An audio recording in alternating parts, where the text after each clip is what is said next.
बांग्लादेश में हालिया आम चुनाव समाप्त हो चुका है, जहां बांग्लादेश नेशनलिस्ट पार्टी यानी कि बीएनपी भारी बहुमत के साथ जीत की ओर लगातार आगे बढ़ती हुई नजर आ रही है। इसकी कमान तारिक रहमान के हाथ में है, जो खालिदा जिया के बेटे हैं। चुनाव के नतीजे अभी आधिकारिक तौर पर फाइनल नहीं हुई है, लेकिन ट्रेंड साफ दिख रहा है। बीएनपी की सरकार बनना लगभग तय माना जा रहा है।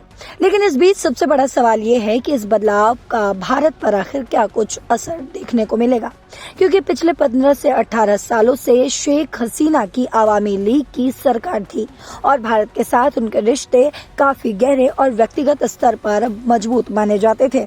लेकिन अब हसीना सत्ता से बाहर हैं, भारत में निर्वासित थे और उनके खिलाफ बांग्लादेश में मौत की सजा तक की बात चल रही है। वहीं प्रधानमंत्री नरेंद्र मोदी ने तारिक रहमान को उनकी जीत की बधाई भी दी है। उन्होंने कहा कि भारत लोकतांत्रिक बांग्लादेश का समर्थन करता है और दोनों देशों के बीच बहुआयामी रिश्तों को और मजबूत करना चाहता है। लेकिन सच्चाई ये है कि बीएनपी की पिछली सरकारों में भारत के साथ संबंध कभी भी बहुत गर्मजोशी भरे नहीं रहे हैं। बीएनपी की पॉलिसी भारत केंद्रित नहीं रही, बल्कि वो खुद को ज्यादा बैलेंस्ड दिखाने की कोशिश करती है। वहीं अगर अब हम बात करें कि विदेशी मीडिया इस जीत को भारत के लिए कैसे देखती है, तो आपको बता दें कि विदेशी मीडिया के जो भी रिएक्शन सामने आए हैं, उसमें कहीं ना कहीं वो भारत के लिए चुनौती के रूप में देख रहा है।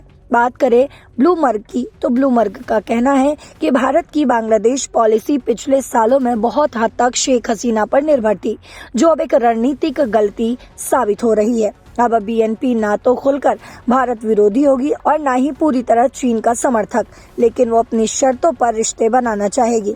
वहीं बात करें टाइम मैगजीन की, तो टाइम मैगजीन लिखता है कि भारत और बांग्लादेश के रिश्ते पिछले कुछ समय में काफी खराब हो गए थे। तीस्ता पानी बंटवारे का मुद्दा सालों से अटका हुआ है, लेकिन तारिक रहमान ने साफ कहा है कि पड़ोसी देशों के हित सबसे पहले हैं और वो भारत के साथ काम करने को तैयार है, बशर्ते पारस्परिक सम्मान हो। वहीं द गार्जियन का मानना है कि भारत के सामने अब सबसे बड़ी चुनौती पुराने रिश्तों को बहाल करना है। बांग्लादेश की 94% सीमा भारत से लगती है, जो कि 4,367 किलोमीटर है।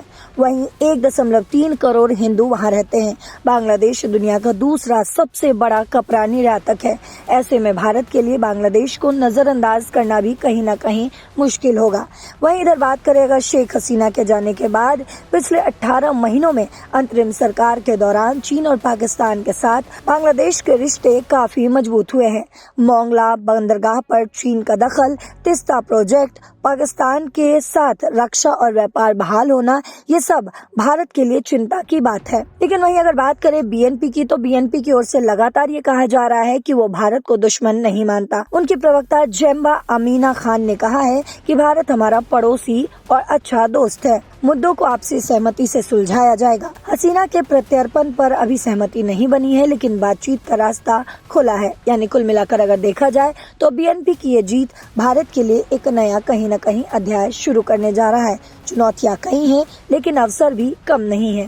भारत चाहता है कि संबंध मजबूत रहे, क्योंकि भूगोल और इतिहास दोनों देशों को करीब लाते हैं।